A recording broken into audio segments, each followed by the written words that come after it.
Chicos, ¿cómo están? El día de hoy vamos a hablar de los componentes de los sistemas de clasificación. Entonces, empecemos. El proceso de clasificación taxonómica busca agrupar a los organismos similares en grupos a partir de la identificación y la comparación de caracteres taxonómicos, para luego ubicar estos taxones o grupos en sus respectivas categorías taxonómicas. Vamos a hablar entonces de los caracteres taxonómicos. Un carácter taxonómico es un atributo observable o medible presente en todos los miembros de un grupo determinado. Por lo general, se identifican varios caracteres para darle peso a las hipótesis de parentesco. Aunque dos o más grupos que compartan varios caracteres taxonómicos, no necesariamente comparten su historia evolutiva o un ancestro en común.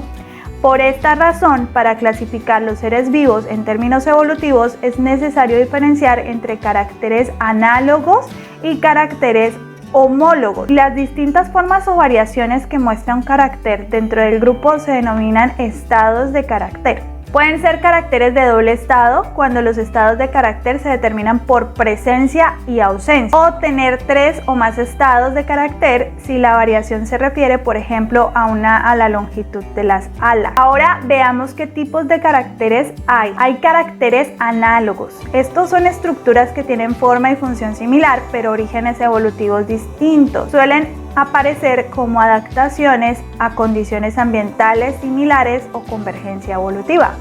Un ejemplo de órganos análogos pueden ser las patas de dos organismos cavadores, por ejemplo, un mamífero como el topo y un insecto como el grillo topo. Estos son tanto un mamífero cavador como un insecto cavador.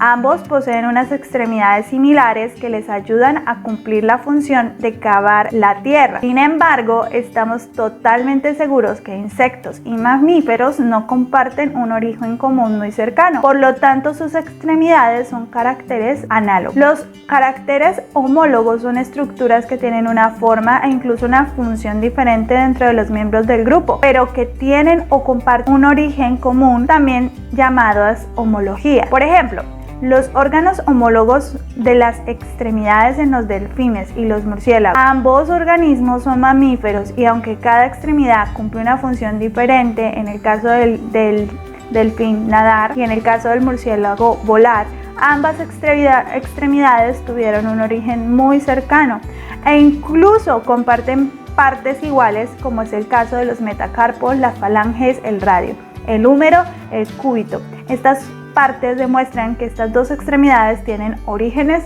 comunes. Los taxones. Los taxones son el resultado de agrupar un conjunto de organismos emparentados a partir de caracteres taxonómicos compartidos.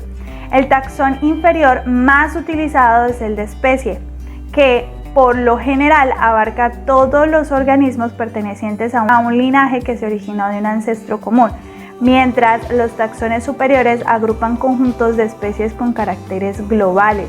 Por ejemplo, los vertebrados son un taxón que agrupa todos los animales que tienen columna vertebral. La forma de definir un taxón puede variar dentro de las distintas escuelas taxonómicas y cuando se acepta la validez de la hipótesis del taxón, se le da un nombre en latín y se ubica dentro de una de las categorías taxonómicas. Las categorías taxonómicas son niveles de organización en los que se ubican jerárquicamente los taxones.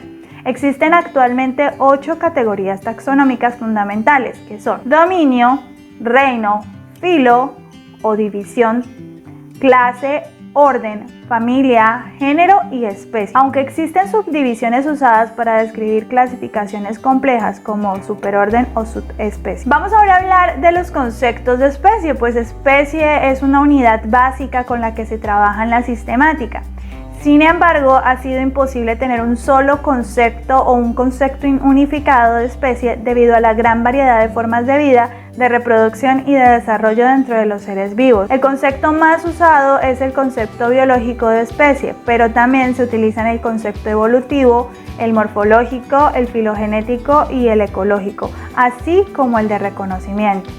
El concepto biológico considera miembros de la misma especie al grupo de individuos que pueden reproducirse entre sí y generar descendencia fértil, mientras se encuentran aislados reproductivamente de otras especies. El mayor problema surge cuando se trata de aplicar este concepto a organismos que se reproducen asexualmente, como muchas bacterias e incluso plantas y otros animales, o cuando dos organismos de especies distintas se hibridan y producen organismos fértiles. Esto puede suceder con características distintas a las dos especies progenitoras, como hablábamos en un periodo anterior de hibridación. El concepto evolutivo sostiene que son miembros de la misma especie el grupo de organismos que se originan de un mismo ancestro y mantienen su identidad y forma por barreras comportamentales o físicas. Se diferencian del concepto biológico de especie porque afirma que el proceso de especiación o divergencia ocurre cuando se originan barreras geográficas y biológicas. No obstante, acepta la posibilidad de que estas especies hermanas vuelvan a encontrarse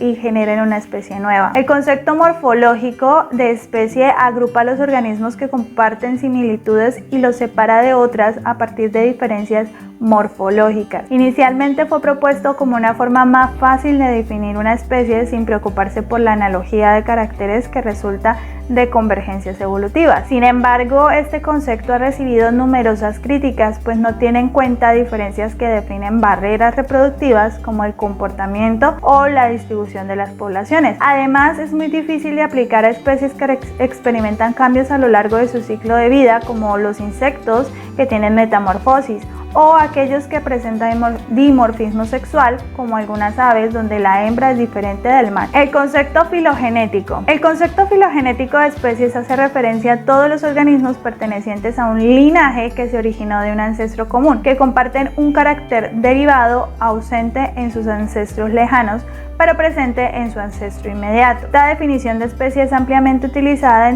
hoy en día, pues permite incluir información genética y del registro fósil para dilucidar la historia evolutiva de los seres vivos. Sin embargo, no puede ser utilizada universalmente, ya que su aplicación resulta muy ambigua en poblaciones con variabilidad genética alta, como en el caso de algunos insectos y de las bacterias. El concepto ecológico sostiene que una especie es el conjunto de organismos pertenecientes a un linaje que habita dentro de un rango específico de variables ambientales y cumple básicamente las mismas funciones ecológicas en los ecosistemas. Es un concepto en desuso, dado que no reconoce la posibilidad de cruce entre poblaciones aisladas. El concepto de reconocimiento afirma que una especie está conformada por la población más inclusiva de organismos individuales biparentales, es decir, que comparten ancestros o que comparten un sistema de fecundación común o sistema de apareamiento específico. Listo, chicos, hasta aquí llega el video, espero que les haya gustado.